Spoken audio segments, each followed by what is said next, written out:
President Vladimir Putin says Russia is ready to provide uninterrupted fuel supplies for India, despite objections from President Donald Trump, who wants Delhi to stop buying oil from Moscow.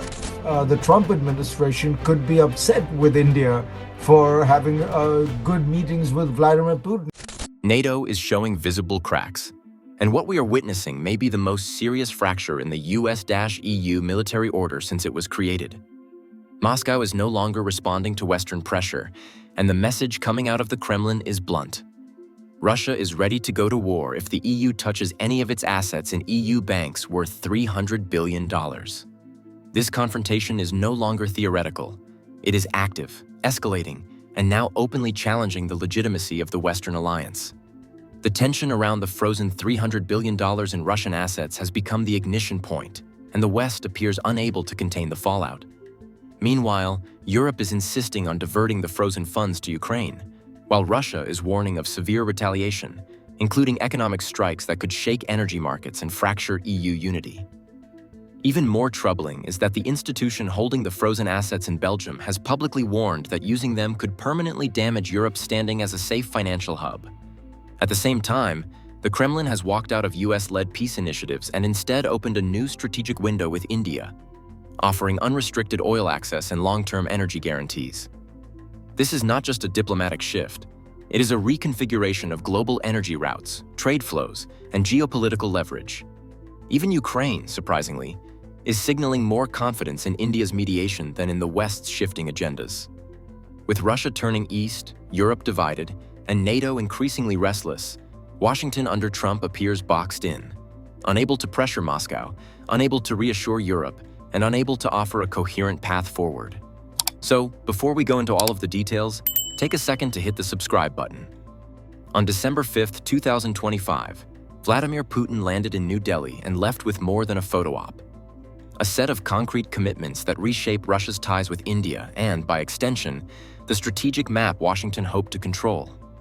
Moscow and New Delhi agreed to broaden trade, energy, and defense cooperation, and pushed for a larger economic partnership aimed at raising two-way trade dramatically. This was not casual diplomacy. It was a deliberate signal that Russia has reliable alternatives to Western mediation and markets. Even more striking was Putin's public pledge to ensure uninterrupted shipments of fuel to India. That promise matters because it undercuts the principal economic lever the US and EU have been using to isolate Moscow: energy denial.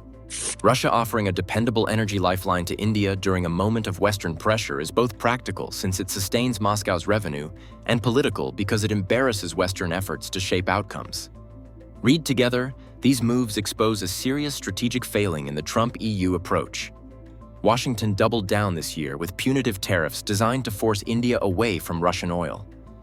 Trump doubling India's tariffs only made India move even closer to Russia and away from the United States. Yet the tariffs have not compelled India to sever energy ties. Instead, New Delhi is using pragmatism and strategic autonomy to balance its needs, and Moscow is meeting it halfway with concrete offers and payment mechanisms that sidestep Western financial choke points. The result is coercive economics that has produced political drift, not compliance. Why does this matter beyond headline drama? First, the efficacy of Western mediation depends on leverage. If key states like India can look to Russia for stable supplies and payment workarounds, the bargaining chip the US wields diminishes. Second, European proposals to seize or freeze Russian assets were premised on a Western-centric post-war order. That premise weakens when Russia lines up powerful non-Western partners who can absorb economic pain and provide alternative markets. In short, the architecture of pressure is cracking. Modi and Putin also agreed to push bilateral trade toward $100 billion in a move that is more than a commercial upgrade. It is a strategic recalibration with far-reaching consequences. When a major Asian power and a sanctioned Eurasian state decide to multiply their economic volume to this scale, they are not simply balancing accounts, they are redrawing the lanes of global influence. Equally significant is the plan to reshape and modernize their defense cooperation, moving beyond the old buyer-seller pattern. India wants deeper technology transfers, joint production, and supply chain stability, all areas where Russia is eager to lock in long-term reliance. For Moscow, this creates a durable market independent of Western pressure. For New Delhi, it ensures strategic autonomy at a time when global tensions are accelerating. Technically, Russia's and India's moves are clever and resilient. They expand rupee-ruble settlement frameworks, intensify bilateral supply chain ties, and promise defense cooperation that reduces New Delhi's dependency on Western systems. These are not symbolic gestures. They are structural changes that take time to reverse. From a strategy standpoint, Moscow is buying political insurance by building durable economic interdependence with Asia. That strategy converts short-term sanctions pain into long-term geopolitical anchoring. Politically and morally, the Trump-led tactic of coercing a sovereign market to follow Washington's geopolitical script is short-sighted. It treats strategic partners as clients, not independent actors with domestic priorities and global options. The backlash is predictable. New Delhi resists being lectured about its energy choices, and Russian offers make that resistance viable. The West's insistence on a binary with us or against us posture therefore risks pushing fence-sitters into other camps. What should alarm policymakers is how rapidly the balance of diplomatic influence can shift when economic pressure fails. The West still has tools, technology controls, investment policies, diplomatic coalitions, but these require careful calibration, not blunt force. If the US and EU continue to rely on punitive tariffs and public shaming without offering realistic alternatives or incentives, they will accelerate the very realignment they fear. A geopolitical pivot of energy, finance, and defense ties toward Asia. The question now is whether Western strategy will adapt or double down on the same failing playbook. There are moments in geopolitics where a single decision reveals the full weakness of a system. Europe's plan to use Russia's frozen sovereign assets to guarantee a huge reparations loan for Ukraine is one of those moments. What looks like clever financial engineering on paper is, in reality, a dangerous bet built on fragile assumptions. And when you trace the facts, follow the warnings, and examine the political desperation behind it, the entire structure begins to look less like strategy and more like panic wearing a suit. After the whole Russia-Ukraine conflict started in 2022, Western nations froze a massive volume of Russian state wealth. Worldwide, estimates suggest between 260 billion euros and 320 billion euros in Russian sovereign and central bank reserves were immobilized under sanctions. Roughly 210 billion euros of that is held within the European Union. Among that, the lion's share, about 185 to 190 billion euros, is deposited at a single institution, Euroclear, a central securities depository based in Brussels. Originally, many of the frozen assets were in the form of Russian government bonds and other debt securities held as reserve assets by Central Bank of Russia. Over time, as those bonds matured or were rolled over, they have largely converted into cash or cash-equivalent holdings inside Euroclear and similar institutions. In addition to those central bank holdings, smaller volumes of Russian assets, from state-linked firms, sanctioned banks, or private Russian investors, are frozen in various European countries. Even France is refusing to fully cooperate with the EU and has only revealed $18 billion, which it is not ready to give the EU. Because these assets are frozen, the Russian owners cannot access, move, or use them. That much remains clear. But that does not mean the money sits inert. Over the years, these holdings have continued to yield interest, dividends, or coupon payments because many of the holdings matured or were invested in reliable instruments.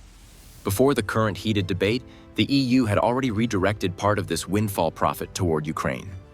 In 2024, for example, funds generated from these immobilized assets started going into a support fund for Kyiv. But what makes the situation explosive now is a new proposal by the European Commission, using the frozen assets as collateral for a massive reparations loan to Ukraine. Under the plan, up to 140 billion euros could be mobilized as a loan to Kyiv, not by confiscating Russia's assets, but by leveraging them. Some details. Euroclear would free up the cash since by now much is in cash, transfer it to the Commission, and the Commission would lend it to Ukraine under a zero-interest or low-interest deal. The expectation is that Russia would eventually pay compensations for war damages to rebuild Ukraine, and that repayment would go toward returning the loan to Euroclear and ultimately to Russia. In the midst of all these, Belgium did something rare in EU politics. It publicly broke ranks. The country hosting the largest share of frozen Russian reserves, around 190 billion euros, most held at Euroclear, warned that the Commission's plan could violate international law. Belgium's Prime Minister emphasized that using the assets as financial backing, even indirectly, could be treated as unlawful seizure. That is a serious accusation, because it places the EU in the same category as states that weaponize financial custody. Yet despite these repeated warnings, the EU is forging ahead. The Commission has mobilized legal and financial experts. The idea of using up to 140 billion euros in frozen Russian assets as collateral for a massive loan to Ukraine remains on the table. Officials insist the approach is not confiscation, but rather a temporary solidarity-based loan. It isn't only Belgium voicing concern. Euroclear's leadership has also publicly warned that using frozen assets as backing for a loan would be unrealistic and potentially destabilizing for the international financial system. Their chief executive warned that even if the scheme proceeds, Russia would have the legal right to reclaim the funds, making such use tantamount to confiscation. Even the European Central Bank, ECB, has refused to provide a backstop for the proposed loan, signaling discomfort with the scale and risk of the initiative. So we have a coalition of caution: the host country, the main custodian of the assets, and the central banking authority, all voicing legal, financial, and systemic worries. Yet the prospective borrowers and political backers push forward. Why? Because urgency appears to have trumped prudence. The core driver behind sidelining Belgium's objections appears to be political urgency. With war dragging on and military and reconstruction needs for Ukraine ballooning, many EU states, particularly in Central and Eastern Europe, are desperate to find a quick, large-scale funding mechanism. Borrowing via traditional markets is politically difficult. Raising fresh taxes is unpopular. The frozen assets loan offers a shortcut. This isn't a minor bureaucratic disagreement. It strikes at the heart of what European financial markets stand for. Custodial institutions like Euroclear rely on trust, neutrality, and the guarantee that sovereign assets will not be politicized. If those principles are violated, the ripple effects could be massive. Investors from around the world may reconsider Europe as a safe place to store reserves. The euro could lose some of its credibility. Capital could flow away. That is why Euroclear is warning that it is risky and fragile to take Russia's money this way. For Belgium, the risks are existential. Should Russia sue successfully or sanctions be reversed, Belgium, not just Euroclear, might face legal liability or huge financial claims. Its own economy, banks, and taxpayers could be on the hook. That is why Belgium insists that any move must be backed by legally binding guarantees and shared liability across all EU states. But those conditions have so far been ignored. On December 4th, Russia issued one of its harshest warnings yet. Any attempt to convert or leverage the frozen assets would trigger the strongest possible reaction. This phrasing, coming from Moscow's foreign ministry, is not random. It signals that Russia considers the plan an escalation, possibly an act of economic warfare. If Russia responds, it could target European companies, restrict rare resource exports, seize Western assets inside Russia, or take measures that disrupt energy routes. Under ordinary circumstances, the US would anchor European decisions, but Trump's stance is unpredictable. His rhetoric has pushed Europe to carry more financial and military weight, while his administration signals reduced US engagement in the conflict unless Europe pays more. The EU, therefore, feels cornered and in a confused state. If Washington steps back, Europe must compensate quickly, or risk a Ukrainian collapse on its watch. NATO faces an unprecedented crisis as frozen Russian assets become a political and financial powder keg, exposing deep fractures within Europe while Trump publicly panics over the fallout. Meanwhile, Putin's pivot to India with unlimited oil deals shows Moscow is sidestepping Western pressure, rendering traditional sanctions and threats increasingly ineffective. Stay informed on this evolving standoff. Subscribe for the latest updates and drop your thoughts in the comments below.